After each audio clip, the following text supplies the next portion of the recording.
ठीक है, चालू करते हैं मोमेंट ऑफ इनर्शिया थोड़ा सा आगे। अभी तक जो मोमेंट ऑफ इनर्शिया हमने पढ़ा है, क्या क्या पढ़ा है?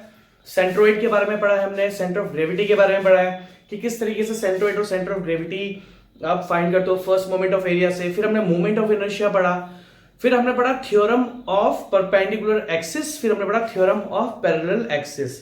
और इन दोनों का यूज हमने थोड़ा बहुत पढ़ा, एक तो रेक्टेंगल में और एक राइट एंगल ट्राइंगल में। ठीक है, तो राइट एंगल अभी तक हमने दो फिगर डिस्कस करी है, रेक्टेंगल और राइट एंगल ट्राइंगल, और इनमें मैंने आपको थ्योरम ऑफ परपेंडिकुलर एक्सिस भी यूज करनी बताई और थ्योरम ऑफ पैरेलल एक्सिस भी यूज करनी बताई।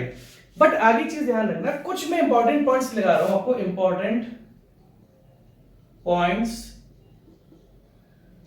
अबाउट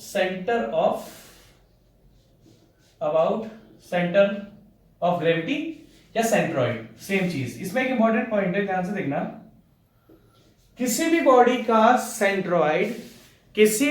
सेंट्रॉइड या सेंटर ऑफ ग्रेविटी हमेशा उसकी एक्सिस ऑफ सिमेट्री पर लाई करता है।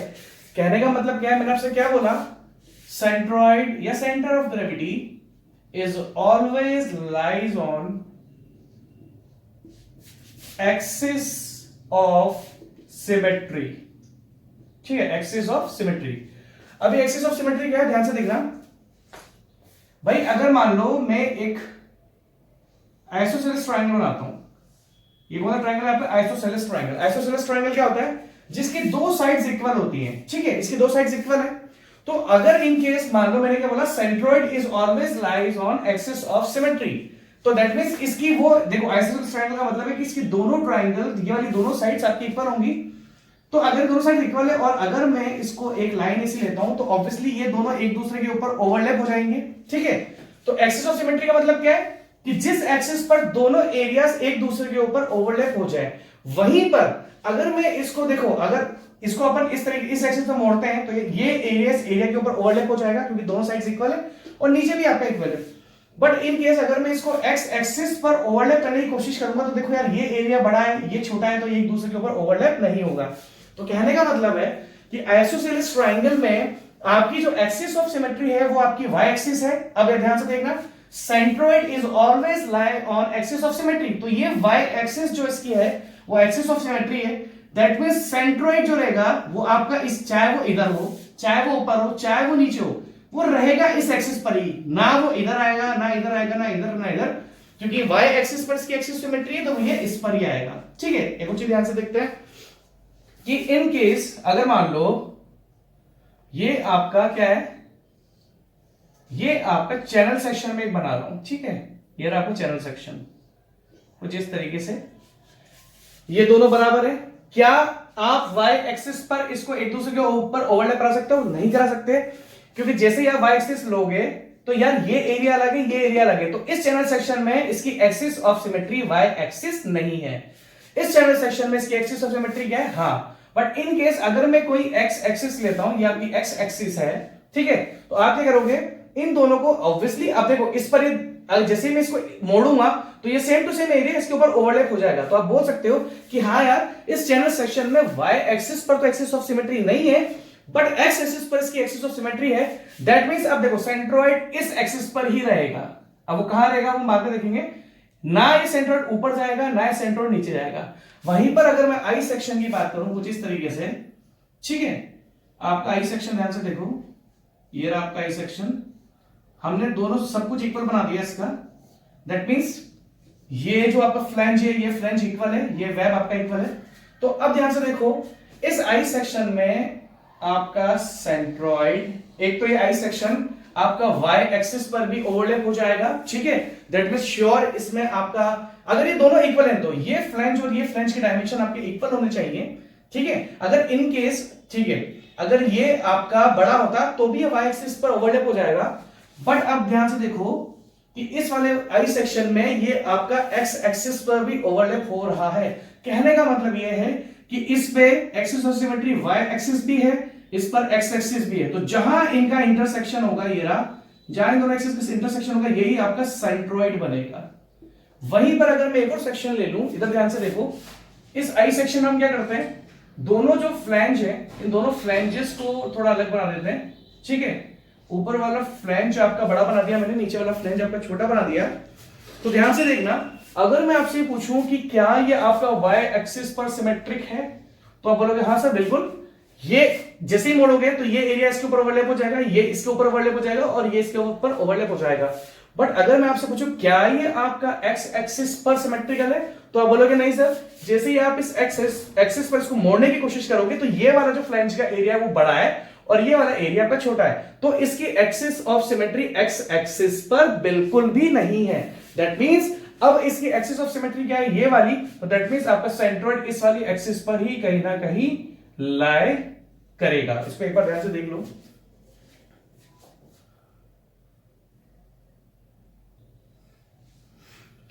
तो आपने देख लिया होगा, आगे चलो पढ़ते हैं, इसको ध्यान से देखना।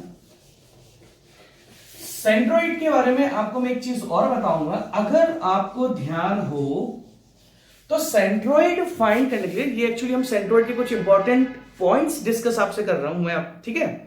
सेंट्रोइड के बारे में आपको बताया कि centroid is always lie on axis of symmetry, ठीक है। अब अगर मैं सेंट्रोइड के बारे में आपको एक और इंपॉर्टेंट पॉइंट बताऊं, तो सेंट्रोइड हमने जो फाइंड करा था, सेंट्रोइड फाइंड करने के लिए मैंने आपका फर्स्ट मोमेंट ऑफ एरिया लिया था।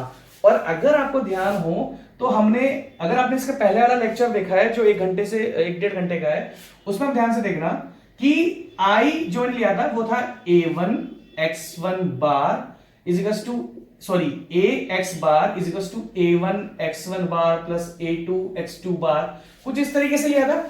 ये हमने फर्स्ट मोमेंट ऑफ एरिया लिया था। यहां पर ये a था total area of the body, अगर ये कोई एरिया था तो ये वाला a आपका total area of the body था, और इसी एरिया को हमने छोटे छोटे एरियाज में डिवाइड करा था, जिसमें से इसका एरिया a1 बना था, इसका एरिया a2 बना था, इसका एरिया a बना था। अगर आप ध्यान से एक चीज देखो तो सेंट्रोइड फाइंड करने के लिए हमने फर्स्ट मोमेंट लिया था, और इस चीज को मैं एक और चीज लिख सकता हूं, इस a1 x1 बार को आप इधर की साइड ले आओ, ax bar minus a1 x1 bar minus a2 x2 bar minus an xn bar is equal to 0।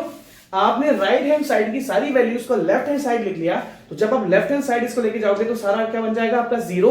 तो यहां से मेरा सेंट्रोइड के लिए सेकंड इंपॉर्टेंट पॉइंट निकलता है। इंपॉर्टेंट पॉइंट क्या है, second note, centroid of any section, centroid of any section is at where, ये क्या है, मोमेंट ऑफ एरिया है, ठीक है, मोमेंट ऑफ एरिया, और ये सारा मोमेंट ऑफ एरिया किसके इक्वल है, 0, और इसकी हेल्प से हमने सेंट्रोइड फाइंड करा था। तो centroid of any section is at where moment of area is equals to 0। जिस पॉइंट पर मोमेंट ऑफ एरिया 0 होगा उसी पॉइंट पर आपका सेंट्रोइड होगा। मुझे लगता है कि आपने ये वाली लाइन शायद ही पढ़ी हो, जिसने बहुत ज्यादा डीप स्टडी करी होगी वो ही इस चीज को जानता होगा कि जो सेंट्रोइड होता है आपका वो वहां पर होता है जहां पर मोमेंट ऑफ एरिया आपका इक्वल्स टू 0 होता है, ठीक है। इसको देख लो आप, ये आपने देख लिया होगा, इसको मैं मिटा देता हूं, ठीक है। अब आगे हम चलते हैं, जैसा कि मैंने आपको बताया कि थ्योरम ऑफ पैरेलल एक्सिस मैंने आपको बता दी, थ्योरम ऑफ परपेंडिकुलर एक्सिस मैंने आपको बता दी, और जब हमने किसी एरिया का सेकंड मोमेंट ऑफ एरिया लिया था तो हमने मोमेंट ऑफ इनर्शिया फाइंड करा था। हमने मोमेंट ऑफ इनर्शिया कैसे फाइंड करा था, I x X is equals to A Y bar square. देखो आई एक्स एक्स फाइंड करना है तो वाई बार आएगा, and I y y is equals to a x bar square, where I x is equals to moment of inertia at centroid about x axis, a है area of the total area of the body, और y है आपका centroidal distance y बार। Same ये चीज है, ठीक है। अब एक चीज ध्यान से देखना आप, इन दोनों का अगर मैं प्रोडक्ट कर दूं, आई एक्स एक्स और आई वाई वाई को प्रोडक्ट कर दूं, तो थर्ड टर्म मेरी बन के आती है product of moment of inertia, product of moment of inertia. Product का मतलब है आई एक्स एक्स और आई वाई वाई का multiplication, that means I x Y is equals to, अब मैंने देखो यहां पर ओनली आई एक्स एक्स था, ये ओनली आई वाई वाई, अब मैंने इन दोनों प्रोडक्ट ले लिया, I x Y is equals to A into X bar Y bar. भाई यहां पर क्या था, वाई स्क्वायर आ रहा था, यहां पर एक्स स्क्वायर आ रहा था, अब हमने दोनों को ले लिया।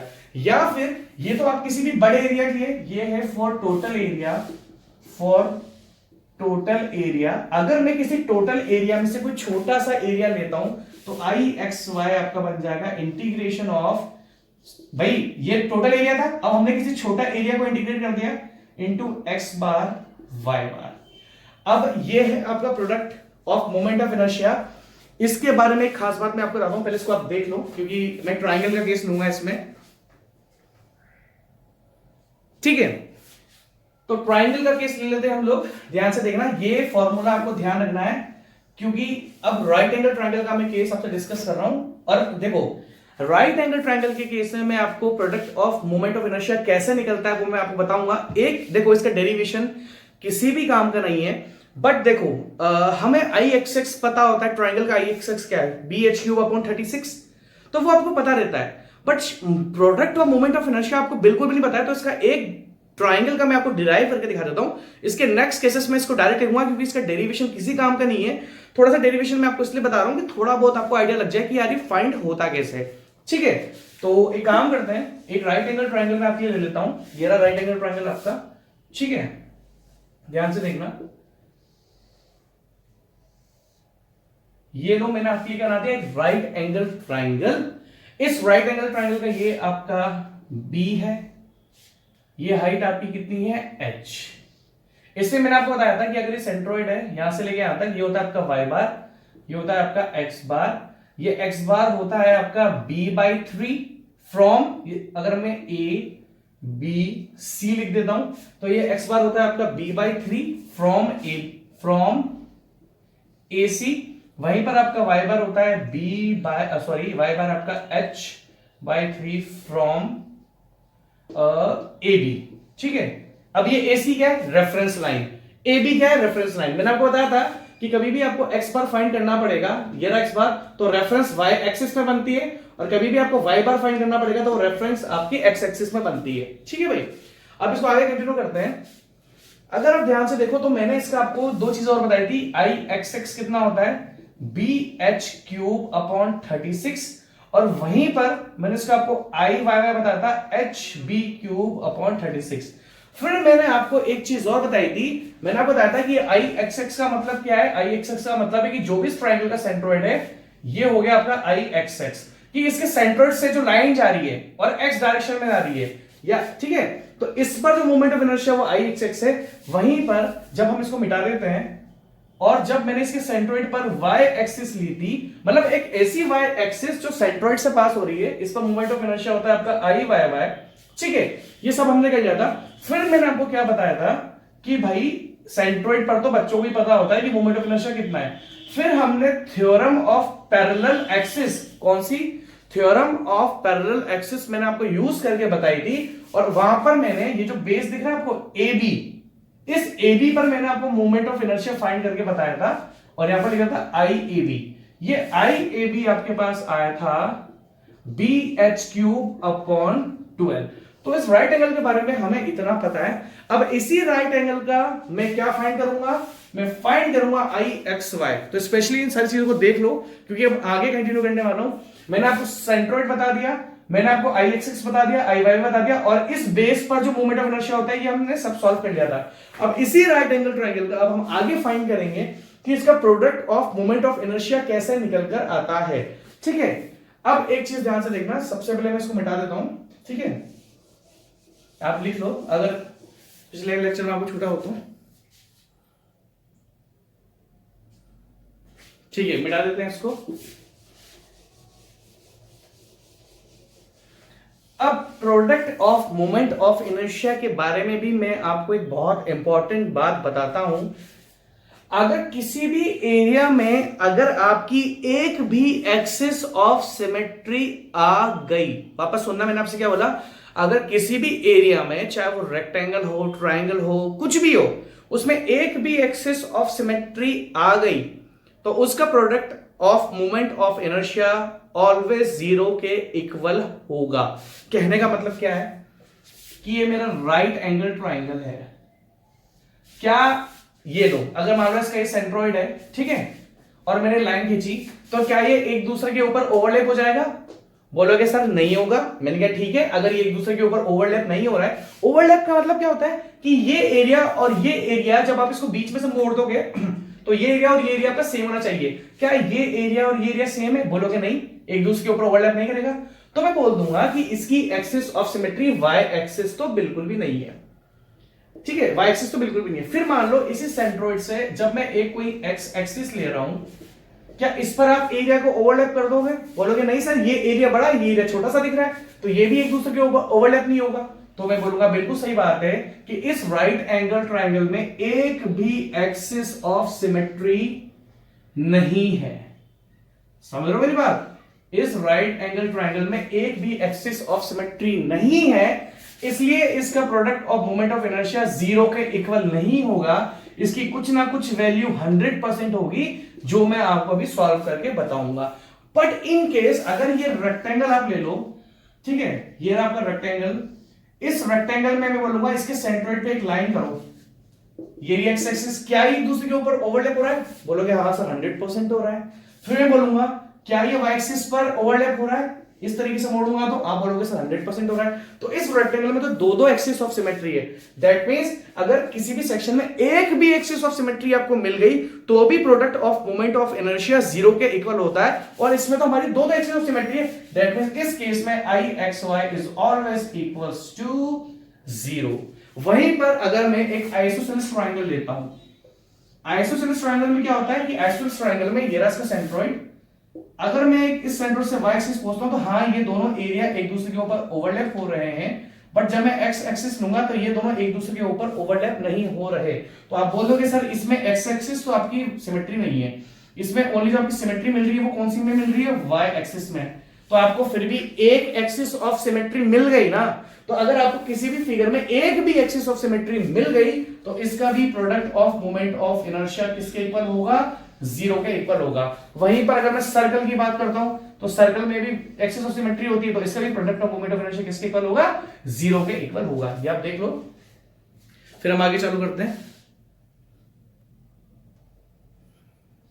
ठीक है, तो चालू करते हैं इसका। अब देखो, तो मैंने आपको बता दिया कि product of moment of inertia कहां पर 0 होता है और कहां पर वो 0 नहीं होता है। तो अब चालू करते हैं कि एक केस का, एक राइट एंगल ट्रायंगल का मैं आपको product of moment of inertia find करके बता देता हूं। उसके बाद मैं आपको डायरेक्ट बताऊंगा कि गवर्नमेंट जॉब में हमारा डेरिवेशन किसी भी काम का नहीं होता है। ठीक है भाई, आप बोलोगे सर तो गवर्नमेंट जॉब में आप बता दो, तो मैं बता नहीं पाऊंगा आपको बिल्कुल भी।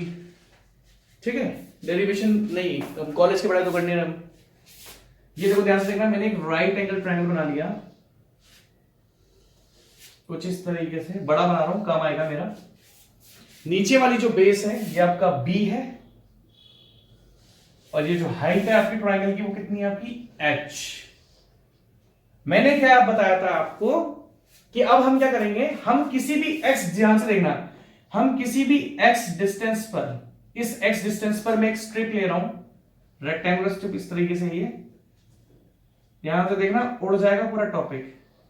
ठीक है, किसी भी डिस्टेंस पर, एक्स डिस्टेंस पर मैंने ये रेक्टेंगुलर स्ट्रिप ले ली, इसकी हाइट हम मान लेते हैं डी।